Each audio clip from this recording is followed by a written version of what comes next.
Hi Shana, I'm going to make this as quick as possible because this is recording in a massive file here. So I'm going to just very quickly go over some breathing techniques and tips with you. Now, this is just to do with breathing. I have more in-depth breathing techniques if you want to learn some more. But what I would suggest is that we want to try to breathe. Okay, I'm marking out the V of my ribs. So this is the V of my ribs here. Okay, so that's where the V of my ribs are. So if I draw a line across, it's got this triangular area here. So into this triangular area here, more so nearly at the bottom is your diaphragm. That's a muscle that makes you breathe. Okay, so if we talk about diaphragm, that's where the diaphragm sits underneath the lungs. What we want to try to do, Shana, is you want to, whenever you have time, you want to try to breathe in through your diaphragm.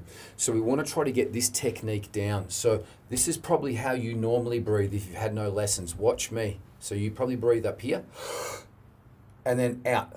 You can see how short that is. That's a bronchial breath.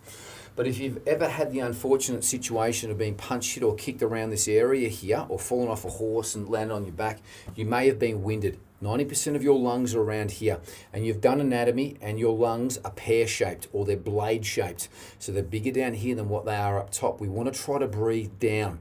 So when you're breathing, try to think that you're breathing into your belly button, into your intestines, into the lower part of the lungs. So I'm just going to show you a technique. I've got my hand here in that V, okay? Now, what I do